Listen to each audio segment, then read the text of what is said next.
My kids got smallpox shots. They're fine. See, that's how you tell a bad dad joke. Can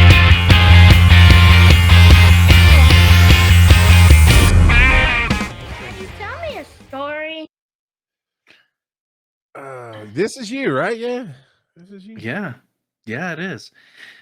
Tell me a story about introducing your kid to something viral from when you were younger. My kids got smallpox shots. They're fine. See, that's how you tell a bad dad joke.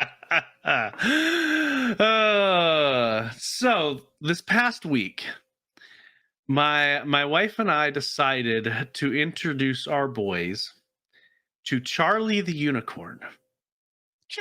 No, that's a different Charlie. No, Candy Mountain Charlie. Yeah, I always went, Charlie, right? We showed him that too, actually, the other day. Yeah. And so they've been running around for the past couple of days, quoting different parts of Charlie the Unicorn. It's a Pterodon or whatever. It's a magical Leopardon. Yeah. Leopardon. Yep. Oh, shun the non-believer, shun. Carl, you killed him. So we haven't gotten that far with them. We've only actually watched the first segment with them so far. But the question is, how do you? So, what brought it up? What made you think of it? And then what did you do? So we were talking about Halloween candy because they've gone to a couple of trunk or treats or whatever already. And so we're talking about how much candy they've already started to accumulate. So naturally that turned into a Candy Mountain reference. And they're like, what is that? And we're like, all right, we've got something to show you. And so we turned it on. And at first they're like, what is this trash? What? Yeah. And then we hear them laughing and they've been quoting it. And I'll be honest, it's one of those things where watching it in and of itself is only mildly funny.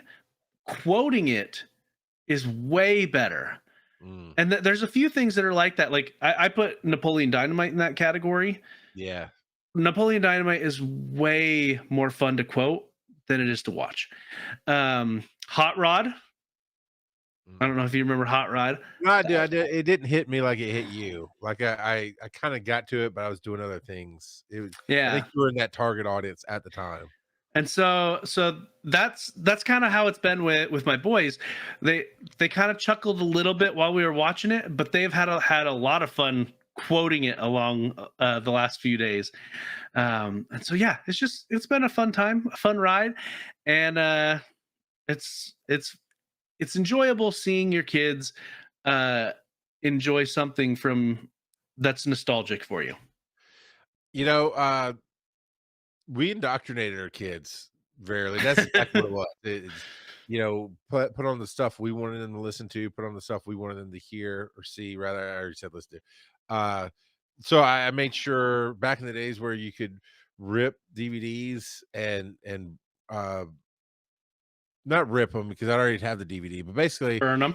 Yeah, I made burn DVDs of just different episodes of things, and so there'd be Animaniacs, and then there'd be something else, and because I wanted my kids to at least try to enjoy the things that I had enjoyed at different ages, and yeah, we try to make a list of references because here's the rule in the house: like, you do not wear a band T-shirt without knowing at least one song from the band, right? Yep. That goes with some of the there's references and memes and stuff on shirts now, and so that just applies all the way through. And when I see my kids, usually it's the older ones, come in with a new shirt that has some music, like, okay, stop. Collaborate and listen. Oh wait. Yeah, see, there's a reference right there.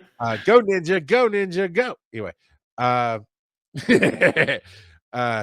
like Hugh is here, and he and I bump movie reference all the time. And I started making a list of things to show Ryland because, like, oh, you are now hitting that cycle of, oh, let me show you where that reference comes from, and this and that, and yeah, I mean, my virality was more in movie quotes and TV shows like "Hello, nurse," than internet, because I was there for the invention of the internet, basically, and all that comes through. And it gets reminded. So what's funny is things come around. Some things just last and they hit all the if when you hit that target market age, it hits even though it's 10, 15 years ago. Yep. Steven Sanders is one of those prime examples. He started on Vine, which was 10 seconds, I want to say. And you go, he was all walking along the sidewalk, and all of a sudden there's not a snake, and everybody jumps and they laugh because that kind of Yep. thing. And he found this pretty princess, and the girl giggles or whatever.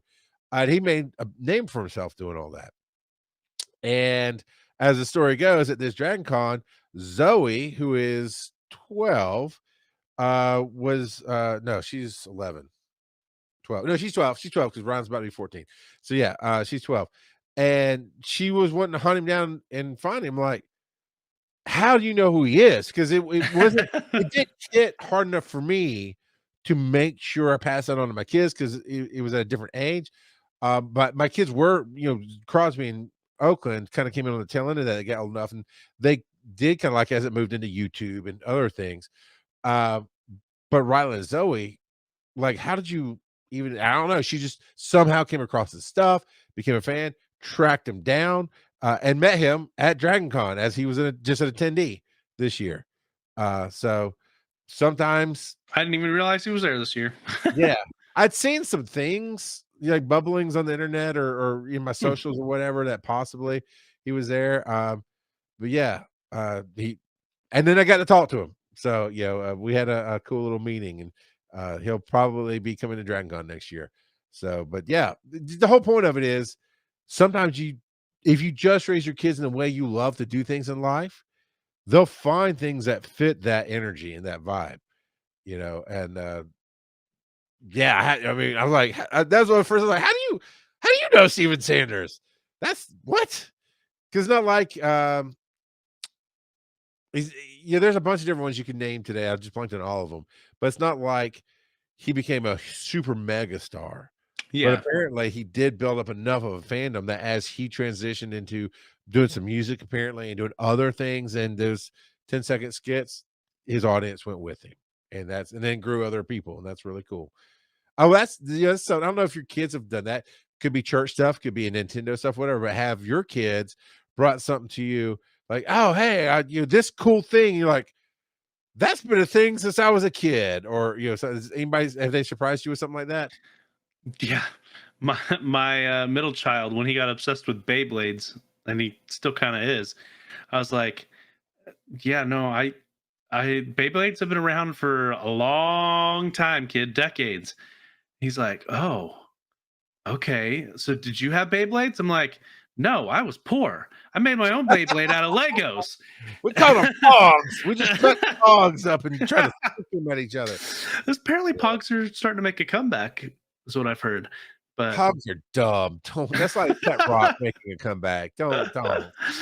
oh, It's but digital pogs now. You have to hold it on the phone and flip it. no, no, People. thank you. Tactile or nothing. Um, yeah, no, yeah, he obsessed with Beyblades. And I'm just like, oh, okay, all right, we could play Beyblades.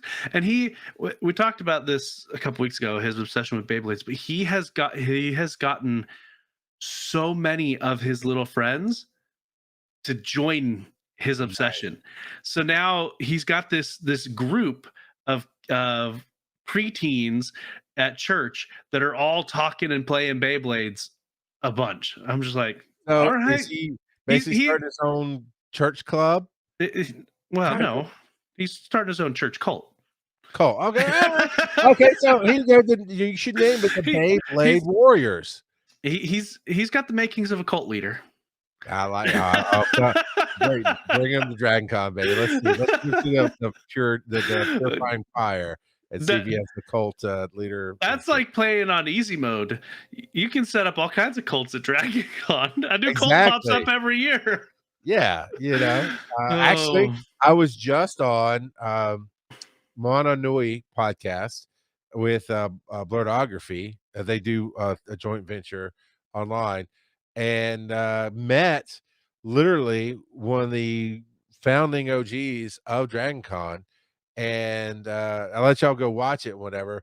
But we're creating a cult for her, and it's really cool. But yeah, Beyblade Warriors, that's free. That's yours to use, man. You can make all kind of cool BBW kind of logos, and man, you'd be awesome.